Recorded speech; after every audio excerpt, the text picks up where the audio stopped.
ഇതൊരു pure information video ആണ്. നമ്മൾ പ്രവാസികളായ ബ്രദേഴ്സ് ആൻഡ് സിസ്റ്റേഴ്സ് ഇപ്പോൾ നോർമലി കണ്ടുവരാറുണ്ട്. അവർക്ക് ഇൻഷുറൻസ് ഉണ്ടാവും, അവർ ഈ ഇൻഷുറൻസ് ഉപയോഗിക്കില്ല. കാരണം നെക്സ്റ്റ് റിന്യൂവൽ വരുന്നപ്പോൾ ഇതിന് പ്രീമിയം കൂടുന്നത് കൊണ്ട് പല കാര്യങ്ങൾ ഡിസ്ക്ലോസ് ചെയ്യാതെ ഇൻഷുറൻസ് എടുത്തവരായിരിക്കാം.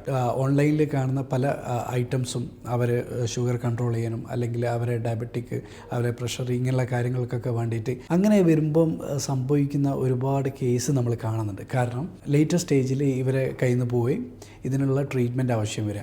അങ്ങനെ സംഭവിക്കുമ്പം വരുന്ന പ്രശ്നം എന്താണെന്ന് വെച്ചാൽ ഒരാൾ പെട്ടെന്ന് തന്നെ ഡയബറ്റിക് ആകുന്നില്ല, അല്ലെങ്കിൽ ഒരാൾ പെട്ടെന്ന് തന്നെ കിഡ്നി ഫെയിലറായിട്ടോ അല്ലെങ്കിൽ അങ്ങനെയൊക്കെ ആയിട്ട് വരുന്നില്ല. ലോങ് ആയിട്ട് സംഭവിക്കേണ്ട കാര്യമാണ്, ഇമ്മീഡിയറ്റ് ആയിട്ട് വരുന്ന കാര്യങ്ങളല്ല. അപ്പോൾ നമ്മളൊരു ട്രീറ്റ്മെൻറ്റിന് പോകുമ്പം അത് ഹോസ്പിറ്റലിൽ റിജക്റ്റ് ആവും, അതൊരു പ്രീ എക്സിസ്റ്റിംഗ് കണ്ടീഷൻ എന്നുള്ള രീതിയിലേക്ക് മാറും. എൻ്റെ ഒരു അഡ്വൈസ് എന്തെന്ന് വെച്ചാൽ ഈ ഒരു ലോക്കൽ പ്രോഡക്ട്സ് ഉപയോഗിക്കാതിരിക്കുക എന്നുള്ളത് മാത്രമാണ്. നിങ്ങൾ ഇൻഷുറൻസ് ഉപയോഗിക്കണം എന്നല്ല, നിങ്ങളുടെ നാട്ടിലുള്ള പ്രൊഫഷണൽ ഡോക്ടേഴ്സിനെ യൂസ് ചെയ്യുക, അവിടുത്തെ നല്ല മെഡിസിൻസ് എടുക്കുക എന്ന് മാത്രം. അല്ലാതെ നമ്മൾ ഇൻഷുറൻസ് ഉപയോഗിക്കുക അല്ലെങ്കിൽ ലോഡിങ് വരും അതിനെ ഫേസ് ചെയ്യാമെന്നല്ല പറയുന്നത്. ഈ ഒരു കാര്യം നിങ്ങൾ പ്രത്യേകം ശ്രദ്ധിക്കേണ്ടതാണ്. നമ്മൾ ഒരുപാട് ആൾക്കാർ ഇപ്പം റീസെൻ്റ്ലി കണ്ടുവരുന്നുണ്ട് ഇങ്ങനത്തെ പ്രശ്നങ്ങളായിട്ട്.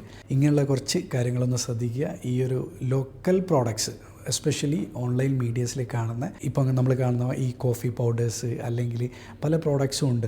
ഇങ്ങനെ നിങ്ങളെ പ്രഷർ ബാലൻസ് ചെയ്യാനും അതേപോലെ തന്നെ നിങ്ങളെ ഷുഗർ കൺട്രോൾ ചെയ്യാനൊക്കെ വേണ്ടിയിട്ടുള്ള പല പ്രോഡക്ട്സൊക്കെ കാണുന്നുണ്ട്. ഇതൊന്നും നിങ്ങൾ എടുക്കാതിരിക്കുക. ഇതിൻ്റെ സൈഡ് എഫക്റ്റൊക്കെ വലിയതാണ്. നമ്മൾ റീസെൻ്റ്ലി പല ആളുകൾ ഇങ്ങനെ കാണുന്നുണ്ട്.